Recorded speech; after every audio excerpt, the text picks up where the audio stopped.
She cropped me out of a selfie, laughed at my clothes, and said she only befriended me in high school because of a dare. When I asked her why she'd saved photos of my lowest moments, she grinned and said because it always made people laugh. I just stared at her. That was 1 month ago today. She was shaking when she opened my job offer. Back in high school, I was the fat, ugly girl with failing grades, and Samantha was the only person who talked to me. So fast forward 8 years later. When I heard that her influencer career had crashed, I reached out to offer her a $95,000 social media manager position for my private chef business. The second she walked into the coffee shop and saw me sitting there in my thrift store clothes, her face lit up with that same cruel smile from high school. Oh my gosh. Is that really you? Samantha slid into the booth across from me and immediately started laughing. Still working in food service? I bet she threw her head back, cackling like she just told the funniest joke in the world. It had been 8 years. There's no way she was still like this. Tried to give her the benefit of the doubt and continued, actually, Samantha, I wanted to talk to you about something. There's this position. Hold that thought. She waved me off and pulled out her phone to show me her bank app. With a $30,000 deposit for my partnership, I made 6 figures from one Instagram post. Can you imagine? I looked closer and saw that the date in the corner was marked from 3 years ago, but she swiped away before I could point that out. Samantha's phone buzzed, and she gasped dramatically. Sorry. All these brand emails and DMs. It never stops. She angled the screen away, but I caught a glimpse of her Instagram notifications. The last follow request was also from 3 years ago. As she put her phone down, her eyes traveled over my outfit with obvious disgust. Oh my gosh, you still dress exactly the same. Those baggy clothes really hide everything, huh? Though I guess there's not much to hide with that flapper. The familiar burn of humiliation crept up my neck. She hadn't changed at all. Remember how I tried so hard to help you with makeup tips? In high school? Clearly, it didn't stick. She dug through her purse and pulled out an old lipstick. It's expired, but TBH, you need all the help you can get. She held up her phone for a selfie, and I leaned in automatically, but she angled it to completely crop me out before posting it. Immediately. Then she physically scooted her chair back from the table. I gritted my teeth and tried one more time. Samantha, I really think you'd be interested in this opportunity, one have. Wait, are you still a virgin? She blurted, out studying me with fake concern. I always wondered if anyone would actually, you know. Her smile faded as soon as she realized I wasn't laughing. Gosh, you're still so boring. No sense of humor, no fun. Just sitting there like you did in high school. She rolled her eyes. You know what? Fuck it. Why am I even trying? The only reason I ever talked to you was because of a dare. My stomach dropped like I've been punched. What? The word came out as barely a whisper. I started scrolling through her phone with a nasty smile. Every time you texted me, I'd screenshot it to the group. She turned the screen toward me, showing actual screenshots from 2014. My desperate messages, asking to hang out, wondering why she wasn't responding, apologizing for whatever I'd done wrong. She kept scrolling, getting more animated with each swipe. But wait, it gets better. Remember when that thing with your dad happened, and you came to school crying every day? Her voice got louder, not caring who heard. We had a whole betting pool on. When you'd finally snap, too. My hands started shaking under the table. That was the worst year of my life. And she was laughing about it. That time you passed out in PE from not eating. We took photos. I'll have them. She flipped to an old photo on her phone, showing me crumpled on the gym floor. Look how pathetic you looked. Like a wounded animal. She started mimicking the way I used to rock back and forth when I was anxious, exaggerating it for effect. By this point, the entire coffee shop had gone silent. She stood up to leave, then sat back down. Actually, this is too entertaining to miss. Tell me more about your little job. What do you do now? Flip burgers, make box mac and cheese for families who can't afford real food. She pulled out her phone again, smirking. Actually, give me your Instagram. I need to see how pathetic your life is. For myself, I just handed her my phone, wanting the nightmare to be over with. Samantha's face froze as she scrolled through my posts. The account only had a few thousand followers, but every photo showed elaborate. 5-course dinners in marble kitchens, private jets, yachts, estate dining rooms that looked like museums. My bio was executive private chef.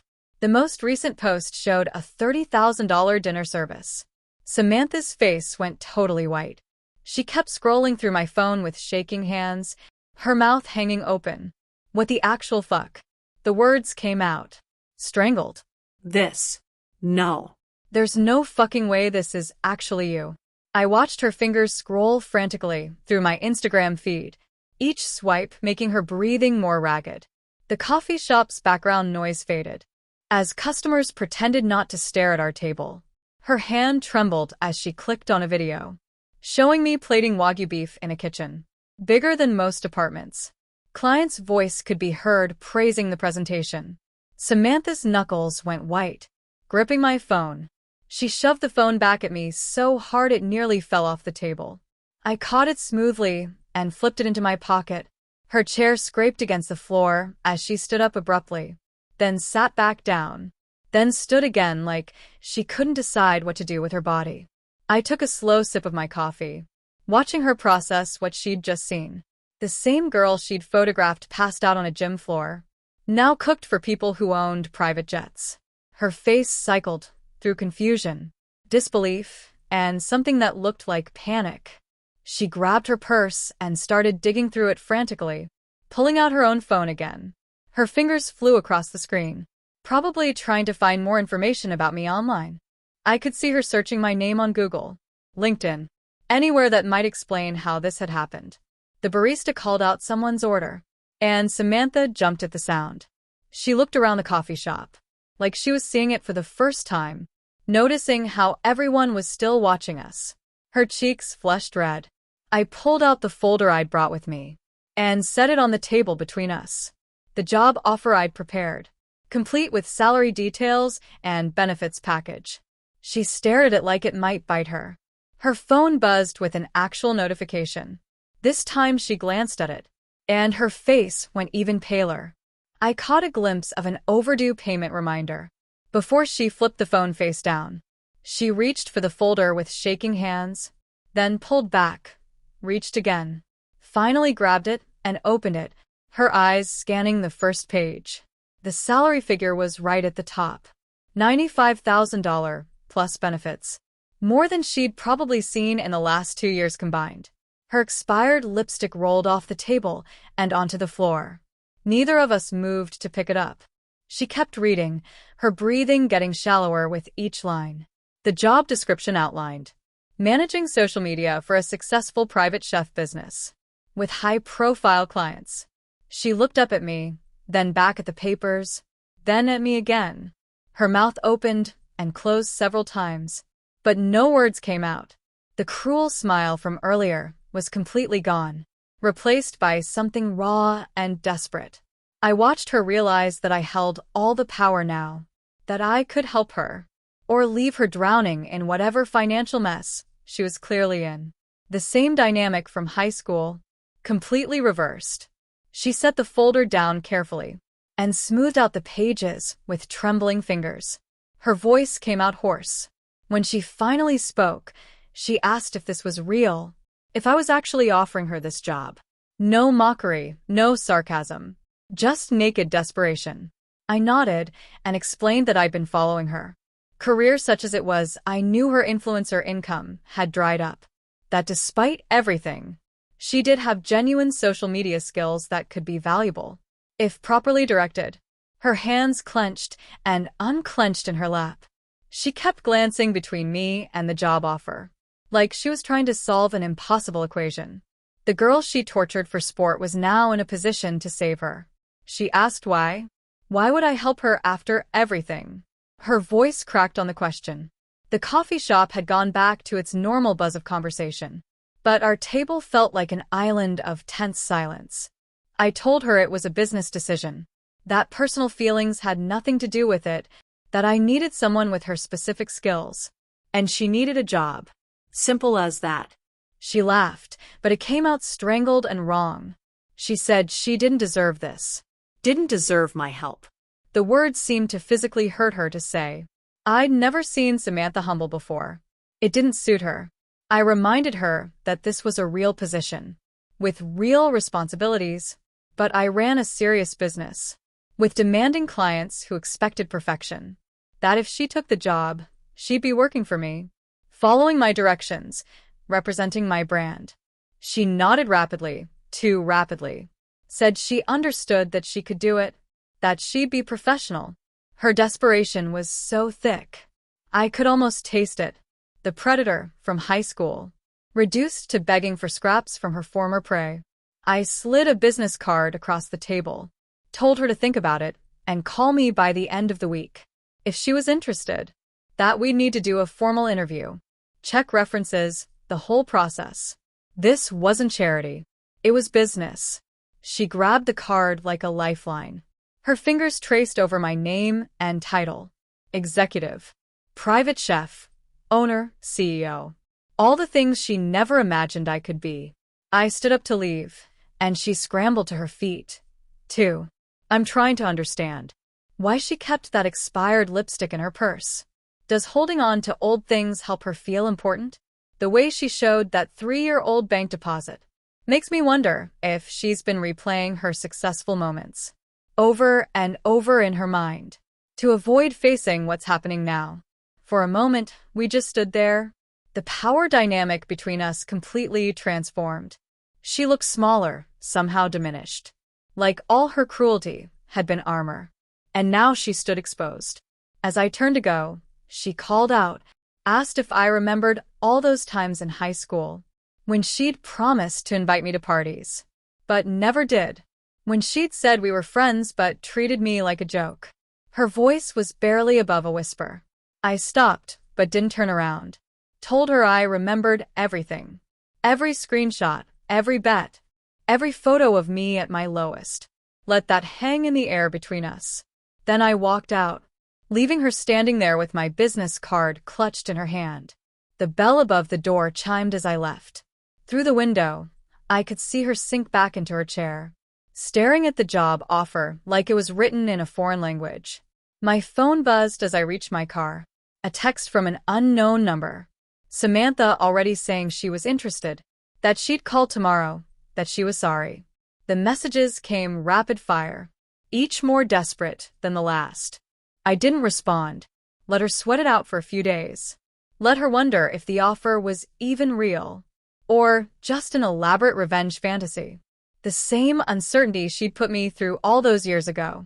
But this wasn't about revenge. Not really. It was about something much more complicated. Something that would take more than one coffee shop meeting to resolve.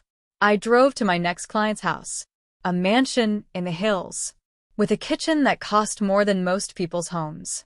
As I unpacked my knife roll and began prepping for that evening's dinner party, I thought about power, how it shifts, how it changes people, how it reveals who they really are. Samantha would call. I knew that with absolute certainty. She needed this job too badly to let pride get in the way. And when she did, the real test would begin. Not for her. For me. Because hiring her meant working with her every day. Seeing her, trusting her with my business, giving her access to my life in a way I'd never allowed before. The scared high school girl inside me screamed that this was the mistake. But I wasn't that girl anymore. I built something from nothing. Created a life that exceeded even my own dreams. And maybe, just maybe, I was strong enough now to face my past. Head on. My phone buzzed again. Another text from Samantha. This time, just 2 words that made my chest tight. I'm sorry. I deleted it without responding and got back to work. There would be time for apologies later. Right now, I had dinner to prepare. For clients who expected nothing less than perfection. The same perfection I demand from anyone who worked for me, including Samantha if she could handle it. The next few days passed in a blur of client dinners and events. I didn't hear from Samantha again after those initial frantic texts, which surprised me. I'd expected her to call immediately, To grovel, to beg. the silence was somehow worse than desperation would have been. On Thursday morning, my phone rang while I was organizing ingredients for a yacht party. Samantha's name flashed on the screen. I let it ring 4 times before answering. Her voice came through shaky and uncertain, as she asked if we could meet to discuss the position properly. I suggested my office at the commercial kitchen space I rented. She agreed immediately. The kitchen facility occupied the ground floor of a converted warehouse. I had invested heavily in the space over the years, turning it into a professional operation with top-tier equipment. When Samantha arrived, she stood in the doorway, taking in the gleaming stainless steel surfaces and industrial refrigerators. Her designer heels clicked against the polished concrete floor as she walked toward my office. She'd clearly made an effort with her appearance, fresh makeup, styled hair, an outfit that probably cost more than she could afford. The contrast with her desperate texts made it all the more obvious how badly she needed this job. I gestured for her to sit across from my desk. The interview started professionally enough. I outlined the position's responsibilities, explaining how she'd managed content creation, client communications, and social media strategy. She nodded along, taking notes on her phone. Her hands still shook slightly, but she maintained eye contact and asked relevant questions about metrics and growth targets. Then she started the subtle digs. While discussing content strategy, she mentioned how she could help elevate my brand beyond its current amateur aesthetic. When I showed her examples of successful posts, she commented that they lacked sophistication. Each criticism came wrapped in helpful suggestions, but the underlying message was clear: she still saw me as beneath her. I pulled up analytics showing my steady growth and engagement rates. She glanced at them dismissively, suggesting that with her expertise, she could triple those numbers. The arrogance crept back into her voice as she outlined all the ways she'd transform my simple food photos into aspirational lifestyle content. My assistant Victoria knocked and entered with contracts for an upcoming event. Samantha's eyes followed her, taking in Victoria's professional attire and confident demeanor. After Victoria left, Samantha asked how many employees I had. When I mentioned my team of 5, her jaw tightened. The reality of my success kept hitting her in waves. She shifted tactics, bringing up shared memories from high school. Remember when we'd eat lunch together? Remember how she'd always saved me a seat? The revisionist history made my skin crawl. I remembered eating alone, while she and her friends laughed at me from across the cafeteria. I remembered the saved seat that was always mysteriously taken. When I approached, I kept the interview on track, discussing scheduling and expectations. She'd need to be available for evening events, weekend functions, and last-minute client requests. The salary included these demands. She agreed to everything, desperation overriding any negotiation instincts she might have had. As we wrapped up, she stood and extended her hand. Her grip was firm, but her palm was damp with sweat. She promised she'd be the best social media manager I'd ever had, that she'd prove herself worthy of the second chance. The words rang hollow, given her earlier condescension. I told her I'd make my decision by Monday. She nodded, gathered her things, and headed for the door. At the threshold, she turned back. Her mask slipped for just a moment, revealing raw fear underneath. Then she straightened her shoulders and walked out, heels clicking with forced confidence. That evening, while prepping for a dinner party in Malibu, I couldn't stop thinking about the interview. My sous chef, John, noticed my distraction and asked if everything was all right. I brushed off his concern, focusing on the intricate plating required for the 7-course meal. The clients, a tech executive and his wife, praised every dish. They mentioned their upcoming anniversary party, wondering if I had availability. I discussed menus with them. My phone buzzed with another text from Samantha, a follow-up thanking me for the opportunity, promising she'd already started brainstorming content ideas. Over the weekend, her texts became more frequent. She sent mock-ups of Instagram posts, suggestions for hashtag strategies, and links to trending food content. Each message tried to demonstrate her value, while subtly undermining my current approach. She couldn't help herself. I spent Saturday catering a wedding in Santa Barbara. The event required my full team, including Victoria, who managed front-of-house service. During a brief break, she mentioned seeing Samantha's interview on the calendar. Victoria had started as a server 3 years ago, working her way up through dedication and skill. She asked if I was really considering hiring someone with no food service experience. Question stuck with me as we plated 150 perfectly synchronized dinners. My team moved like a well-oiled machine, each member understanding their role and executing flawlessly. Samantha would disrupt that dynamic, but maybe disruption wasn't entirely bad. Sunday brought a smaller event. Birthday dinner for a longtime client's daughter. These intimate gatherings were my favorite, allowing for more creative freedom and personal touches.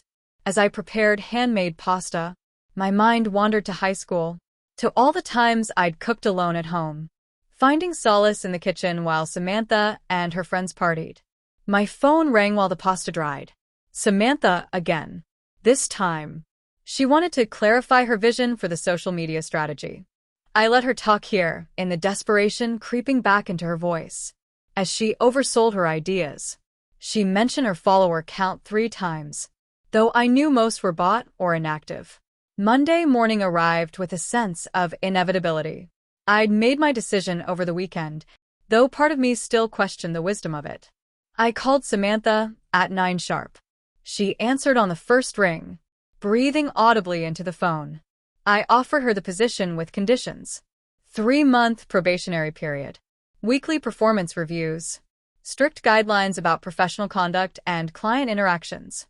She accepted everything without hesitation, her relief palpable through the phone. We scheduled her first day for Wednesday. Tuesday passed in a blur of prep work and client meetings. I informed my team about the new hire, watching their reactions carefully. Victoria remained skeptical but professional. John shrugged, testing my judgment.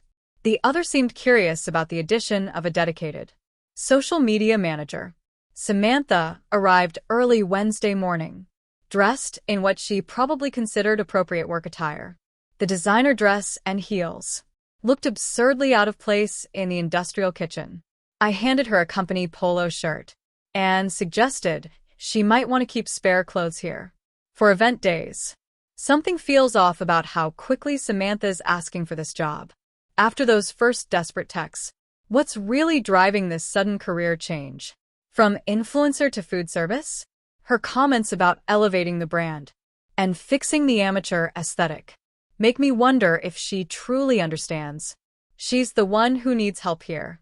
Her first task was photographing prep work for the week's content calendar. She moved through the kitchen awkwardly, clearly uncomfortable in the utilitarian space.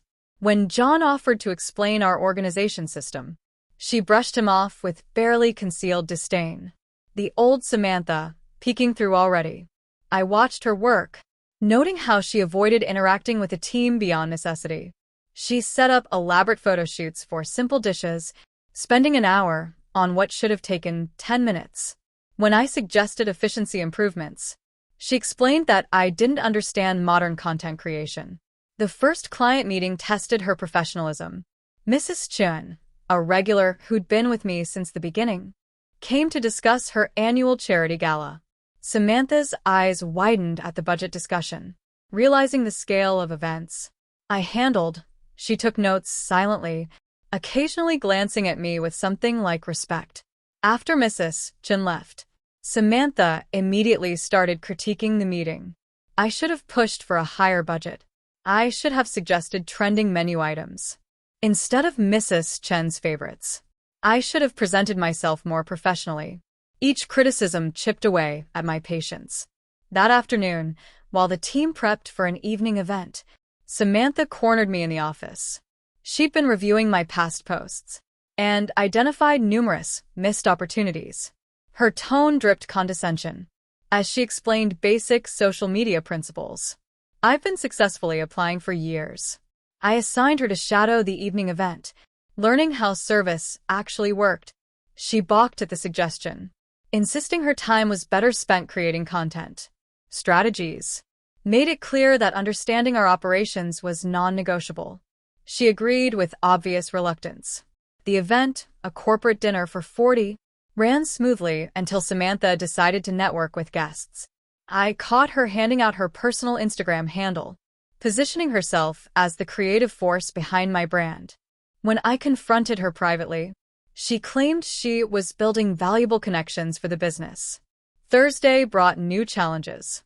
Samantha posted content without approval, using photos that didn't meet our quality standards. The captions focused more on her involvement than the food itself. When I demanded she take them down, she argued that I was stifling her creativity. She complied eventually, but the damage was done.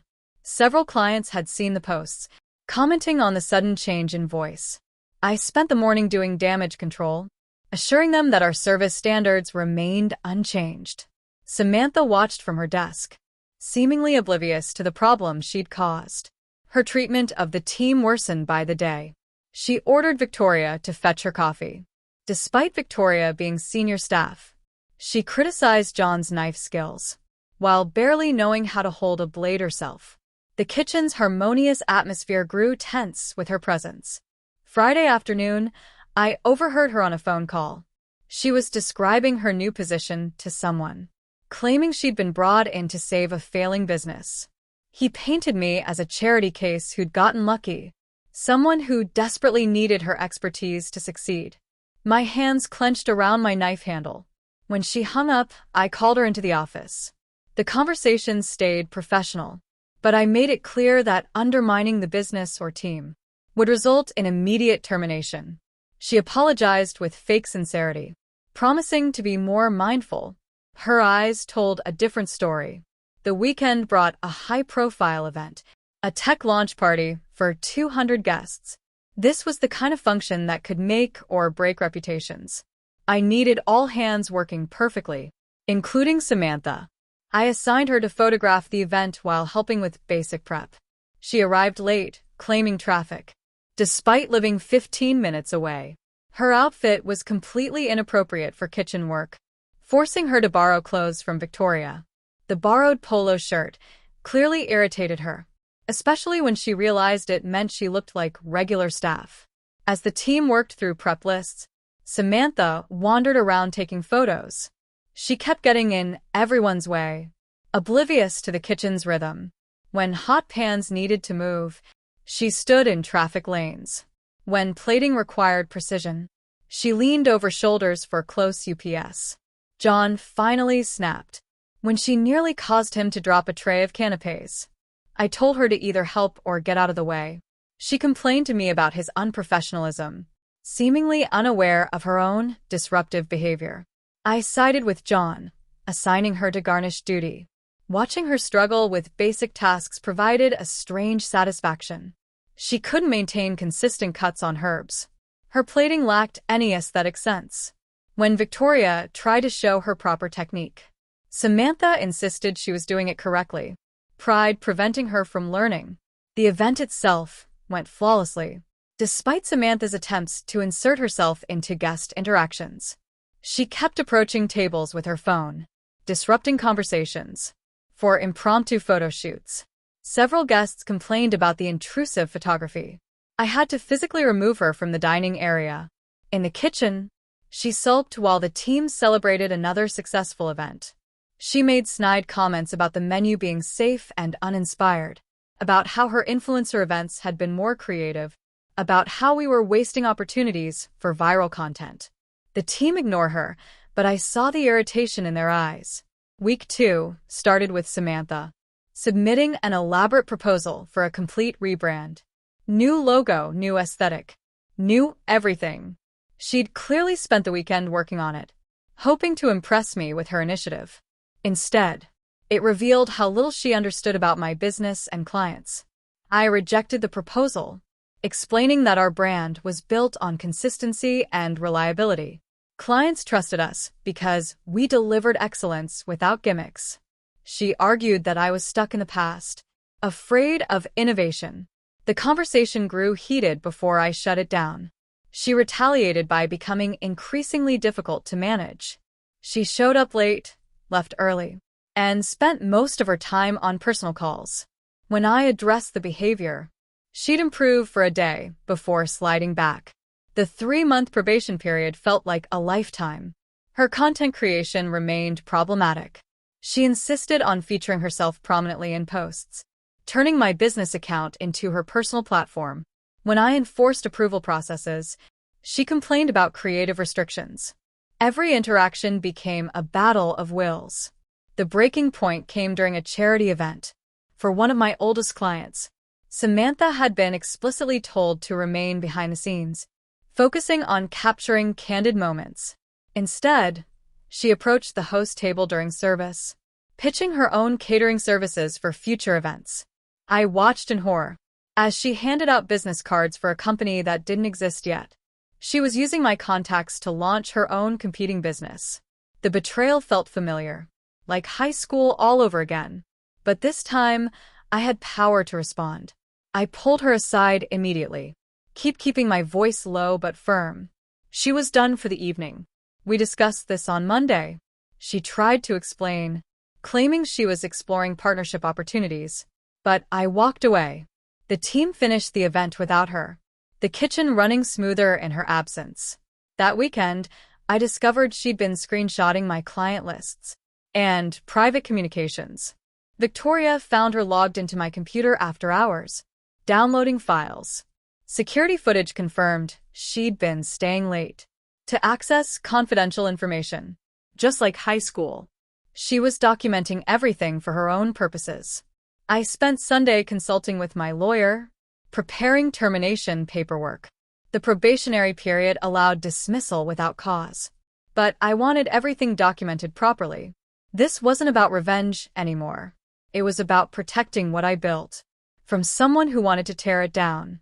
Monday morning, I arrived early to find Samantha already there. She'd brought coffee and pastries, attempting to smooth over Friday's incident.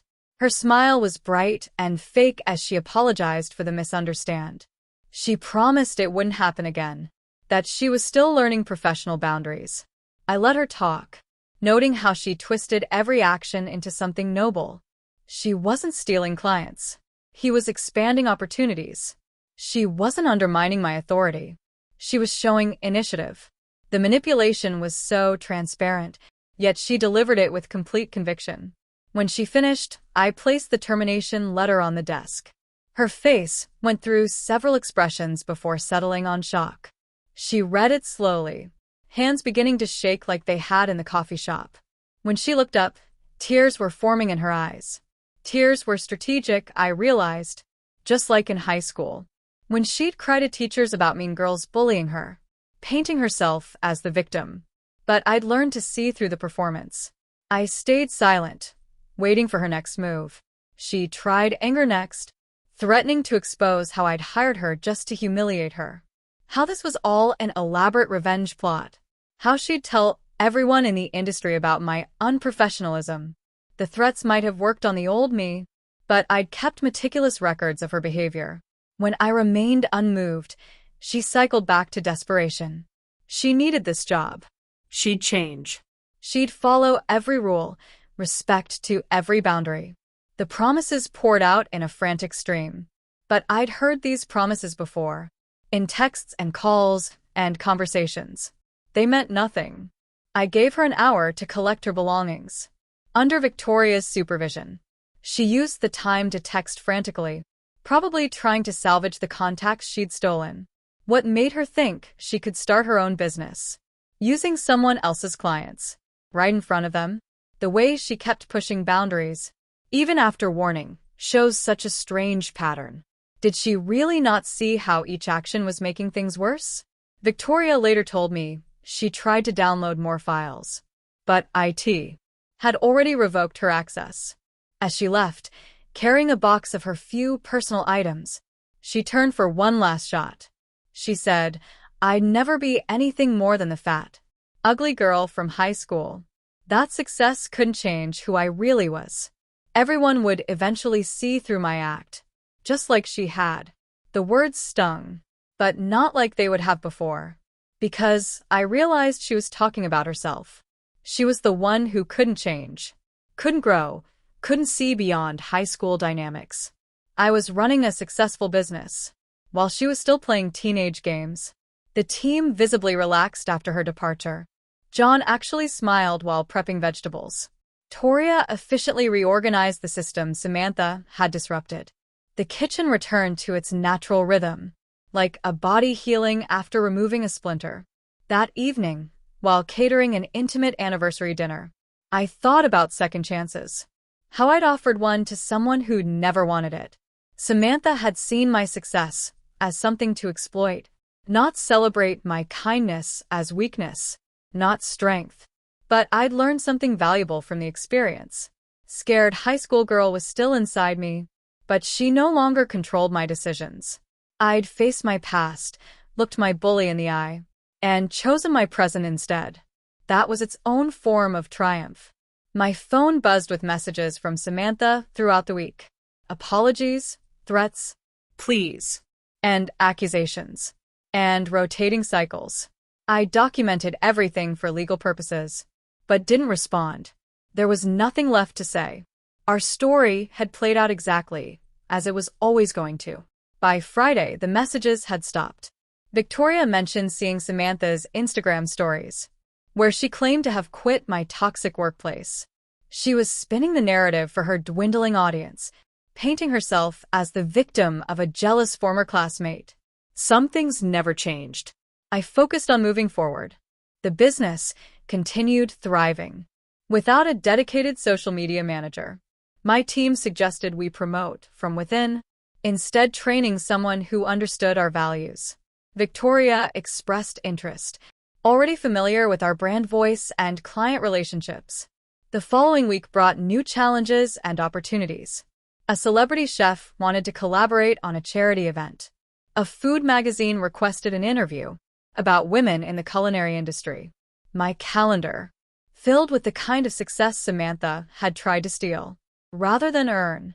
During a quiet moment between prep and service, I found myself thinking about patterns. How people like Samantha moved through life, taking from others, never building anything themselves. How they mistook kindness for weakness, generosity for stupidity. How they never grew beyond their worst impulses. But I'd broken my own pattern. Instead of remaining the victim, I'd become someone who could offer opportunities. Instead of hiding from my past, I'd confronted it directly. The growth hadn't been easy or painless, but it had been necessary. The following Monday, I discovered Samantha had been busier than I'd thought. 3 of my regular clients called to cancel upcoming events, each with vague excuses about scheduling conflicts. When the 4th cancellation came in before noon, I knew this wasn't coincidence. Victoria brought me printouts from a new Instagram account she'd found. Samantha had created a competing private chef service, using photos she'd taken in my kitchen. The bio claimed 10 years of experience serving celebrity clients. Every post featured my recipes, my plating techniques, even my kitchen in the background. I spent the afternoon calling clients directly. Mrs. Chen answered on the 3rd ring, her voice uncomfortable, as she explained that Samantha had contacted her with concerning information about food safety violations in my kitchen. The lies were specific enough to sound credible, vague enough to avoid legal action. My hand stayed steady as I addressed each false claim with documentation. Health inspection reports, certification renewals, client testimonials spanning 5 years. Mrs. Chen listened quietly, occasionally asking for clarification. By the end of our conversation, she'd rescheduled her event and apologized for doubting me. The pattern repeated with other clients. Samantha had crafted different stories for each, playing on their specific concerns. She told the tech executive I'd been overcharging him. She warned the yacht club about supposed staff turnover issues. Each lie required hours to untangle. John found her active on industry forums, posting anonymous complaints about my business. Usernames were different, but the writing style unmistakable. She described fictional food poisoning incidents, made up stories about contract violations, even claimed I'd stolen recipes from other chefs. I documented everything meticulously. Screenshots. Timestamps, IP addresses when available. My lawyer advised that defamation cases were expensive and difficult to prove, but the documentation would help if things escalated. For now, I focused on damage control. Tuesday brought a new development. Samantha had somehow accessed my old vendor accounts, placing orders that would arrive during my events. 50 pounds of fish delivered during a vegan wedding. Cases of liquor sent to a sober client's home each delivery time. To cause maximum disruption, I spent hours on the phone with suppliers, updating security protocols and flagging suspicious orders. Some vendors I'd worked with for years, building relationships that Samantha was trying to destroy in days. Most understood once I explained the situation, but the trust took time to rebuild. Toria discovered Samantha had been contacting my staff directly, offering them positions at her non-existent company. She promised higher wages, better hours, creative freedom. The offers were obviously false, but she hoped to destabilize my team during busy season. My staff rallied around me instead. John changed his social media settings to private after Samantha created fake accounts to harass him. Toria documented every contact attempt. The team's loyalty meant everything, but I could see the stress wearing on them. Wednesday's mail brought official-looking letters from a supposed health department investigation. The letterhead was convincing, the language appropriately bureaucratic. Only the callback number revealed the scam, routing to a disconnected line. Samantha was getting desperate. I filed reports with actual authorities. They warned that online harassment rarely resulted in meaningful consequences. The police took my statement about the fraudulent letters more seriously, but without proof of who sent them. Their hands were tied. That afternoon, I caught Samantha parked outside my facility. She sat in her car taking photos of staff coming and going, documenting delivery trucks, noting client arrivals. When I approached, she drove off quickly, but not before I photographed her license plate. The security company I hired suggested additional cameras and key card access restrictions. The expense hurt, but the peace of mind was worth it. My business had grown beyond what one bitter person could destroy, but she could certainly make things difficult. Thursday revealed her newest tactic. She'd been leaving reviews on every platform possible, creating dozens of fake accounts to flood my profiles with one-star ratings. Each review told a different fictional horror story. Rats in the kitchen, expired ingredients, staff members spitting in food. I spent the entire day disputing reviews, providing evidence of their fraudulent nature. Some platforms responded quickly. Others required multiple appeals. The damage to my online reputation was immediate and visible. Potential clients would see these reviews first. My actual clients started reaching out, offering to write positive reviews to counteract the fake ones. Mrs. Chun wrote a particularly moving testimonial about my years of service. The tech executive posted photos from successful events. Their support reminded me why I built this business. Friday morning, Samantha made her biggest mistake. She contacted a food blogger, offering to sell insider information about my celebrity clients. What she didn't know was that the blogger was married to one of those clients. The screenshots landed in my inbox within an hour. This crossed a legal line. My lawyer drafted a cease and desist letter with specific examples of defamation, harassment, and attempted theft of trade secrets. Sent it certified mail and email, establishing a paper trail for potential future action. The weekend brought a major event. I couldn't afford to lose a Fortune 500 company's board dinner, referred by the tech executive. Samantha knew about it, having seen the contracts during her time here. I braced for whatever disruption she'd planned. She exceeded my worst expectations. Health inspectors arrived during prep, responding to an anonymous complaint. They found nothing wrong, of course, but the inspection took 2 hours we couldn't spare. My team worked around them professionally, but the stress was palpable. Next came the protesters. 5 people with signs claiming I'd stolen wages, hired undocumented workers, served contaminated food. They positioned themselves where arriving guests would see them, Security eventually moved them off private property, but not before several board members witnessed the scene. I maintained absolute professionalism throughout service. Each course went out perfectly. Every dietary restriction accommodated. Timing precise. Despite the earlier delays, the client later told me they'd been impressed by how we'd handled the disruptions. But the evening wasn't over. During dessert service, someone pulled the fire alarm.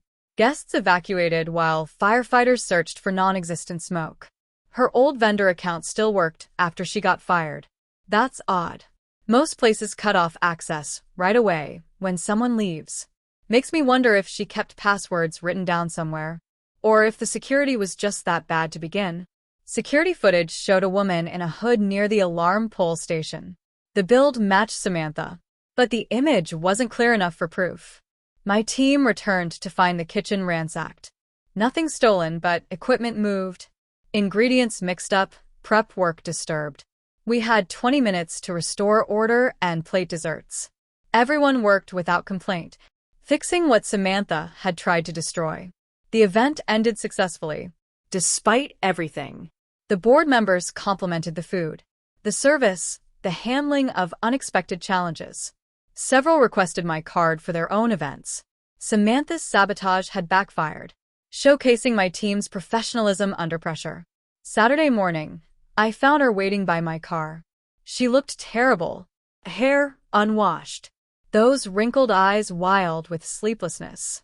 She started talking rapidly about how I'd ruined her life, how this was all my fault, how I owed her. I documented the encounter with my phone while walking past her. She followed her accusations, growing more frantic. When I reached my car door, she grabbed my arm. I pulled away, calmly got in my vehicle, and locked the doors. She pounded on the window until I drove away. The restraining order paperwork took 3 hours to complete. The judge granted a temporary order based on the documented harassment, scheduled a hearing for the following week. Being forced to take legal action felt like admitting defeat. But I needed protection for my business and staff. That evening, while prepping for a client's birthday dinner, I realized something had shifted. Samantha's harassment had actually strengthened my business relationships. Clients saw how I handled adversity. Staff appreciated how I protected them. Vendors recognized my integrity. Sunday brought blessed quiet.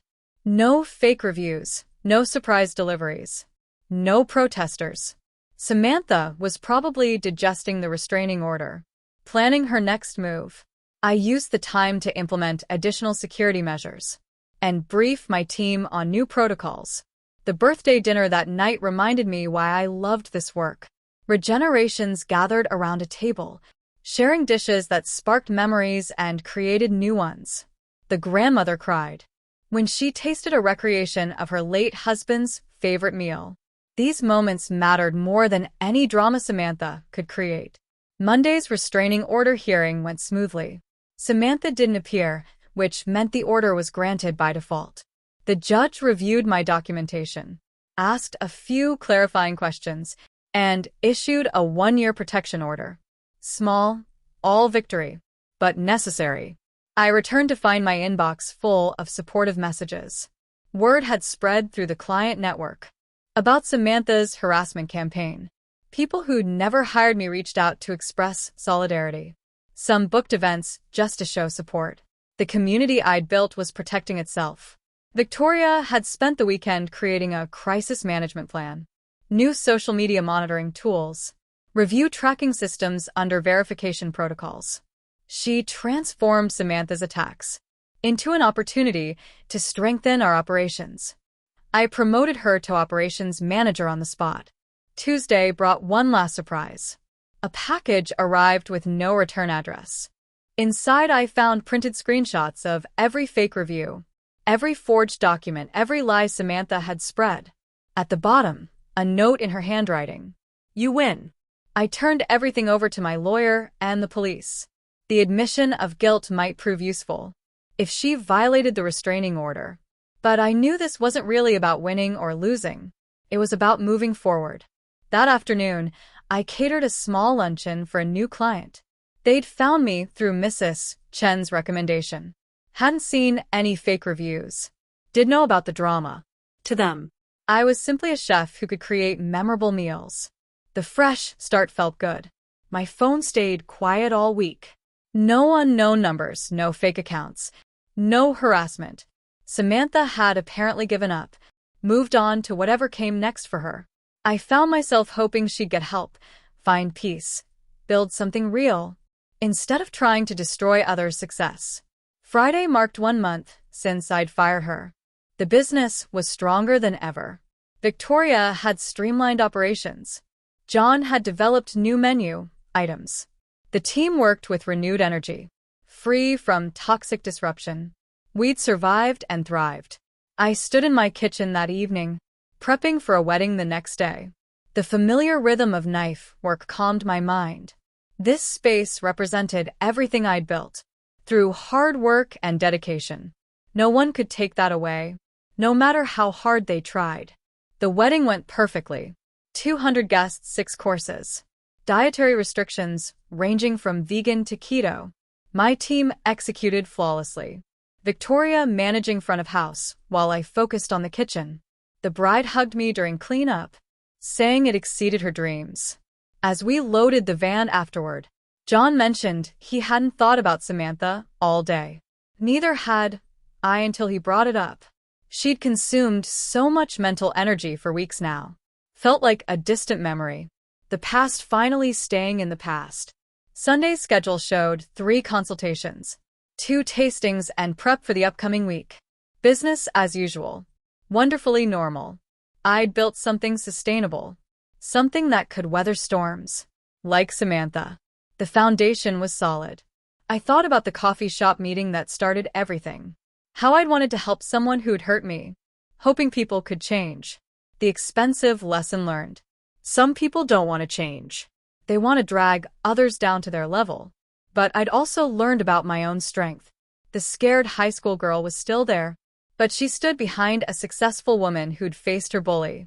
And won not through revenge or cruelty, but by protecting what she built and refusing to be destroyed. My phone buzzed with a text from Victoria. She'd implemented the new review monitoring system, catching and reporting fake ones before they gained traction. The tools we developed to fight Samantha would protect us from future attacks. Growth through adversity. The next morning, I arrived early to find my team already working. They'd come in unpaid to help prep for a busy week, wanting to give back after I'd protected them from Samantha's harassment. Their loyalty meant more than any Michelin star ever could. We worked in comfortable silence, each person focused on their tasks. This was what I'd built. Not just a business, but a family of professionals who supported each other. Samantha had tried to poison this well, but only made it stronger. As the sun rose over the city, filtering through the kitchen windows, I felt genuine peace. The chapter with Samantha was closed.